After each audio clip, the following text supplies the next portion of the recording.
যুবক ছেলেরা বাপ, তুমি ডানে বামে চাইও না, আমার অনুরোধ।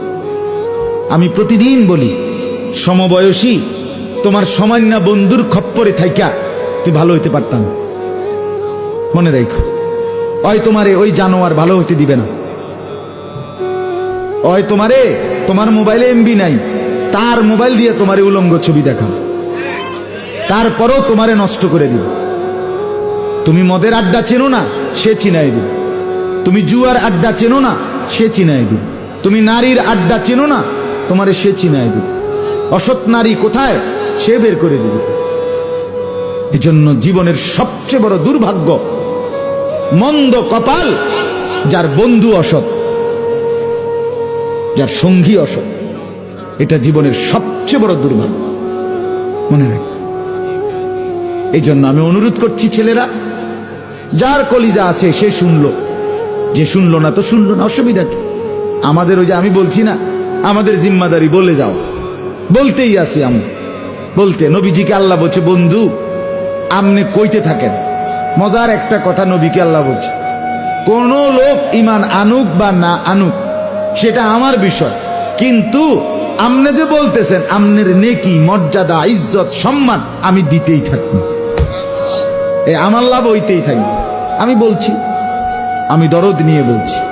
এই জন্য আমরা প্রত্যেকে আল্লাহকে ডাকি, রাসূলুল্লাহ সাল্লাল্লাহু আলাইহি সাল্লামকে ভালোবাসি, 5 ওয়াক্ত নামাজ পড়তে চেষ্টা করি, নাই তো ইসলামের বিজয় আসবে না, আমাদের আগামী দিনের নিরাপত্তা মিলবে না।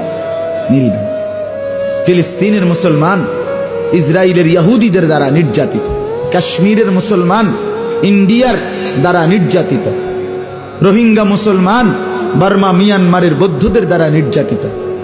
এইভাবে নির্যাতন একদিন চিরেই আমাদের মাথার উপরে আসবে। এত এত এত চরিত্রহীনতা কোন জাতিকে নিরাপদ রাখে না। এই দিবা নিশি 2 আঙ্গুলে এইভাবে অশ্লীল ছবি, নাচ, গান, আর মা বোনরা এরকম বেপর্দা, বেহায়াপনা, আর ঘরে ঘরে এইভাবে রঙিন টেলিভিশন কোন জাতিকে বেশি দিন সুস্থ রাখবে না। আমগো বেশি দিন বয়স না, এত রঙে নাচছেন না। বাংলাদেশ এখনো 100 বছর হয়েছে না, 100 বছর হয়ে গেছে, কথা বলে না। 1971 থেকে 100 বছর হয়ে গেছে। তাহলে 50 বছর, 52 বছরের ব্যবধানে যুব সমাজের যদি চরিত্রের এই অবস্থা হয়, বেনামাজি যদি এই পরিমাণ বেড়ে যায়, মা বোনদের বেপর্দা যদি এত বেশি হয়, আগামী 30 বছর পরে কি হইতে পারে এই সমাজ, কল্পনা করো। হ্যাঁ বাবা, তোমাদেরকে বলি, ছেলেরা, আজকে সারা দিনে তোমার 1 ওয়াক্ত নামাজ পড়তে মন চায় না, সারা দিন তুমি মোবাইলে নাচ, গান, ছবি দেখো। আল্লাহ দোহাই দোস্ত, এই বন্ধুর কথা 1টা মিনিট ভাইবো। আগামী 10 বছর পরে, 20 বছরের মাথায় যদি তোমার সংসার হয়, আল্লাহ চাইতো স্ত্রী হইবে, তোমারও তো বাচ্চা হবে, ছেলে হবে, তোমার সন্তানও তো বড় হবে।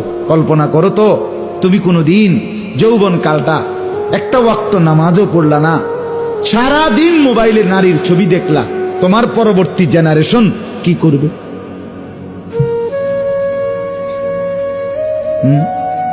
এখন নামাজি বাপের ফুত হইয়া তুমি যদি এরম করো, তো তোমার মতো বেনামাজি বেহায়ার ফুতে কি করব?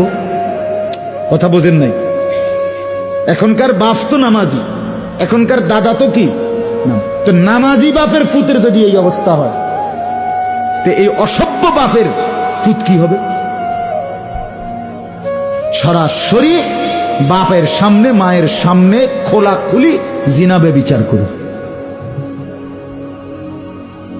এটাই আজকের ইউরোপ, আজকের পাশ্চাত্য, এখানেই পৌঁছাইছে তারা। তারা আধুনিক করতে করতে দূরে নিচ্ছে। এজন্য তোমরা নষ্ট হইও না। তুমি নষ্ট হলে আগামী প্রজন্ম নষ্ট হয়ে যাবে। আল্লাহ আমাদেরকে তৌফিক দান করেন, আল্লাহ আমাদেরকে কবুল করেন। মাদ্রাসাকে আল্লাহ তাআলা ভরপুর বরকত দান করেন। মাদ্রাসার হাফেজ ছাত্রদেরকে আল্লাহ কবুল করেন। মাদ্রাসার সাথে সম্পৃক্ত যারা, আল্লাহ সবাইকে বরকত দান করেন।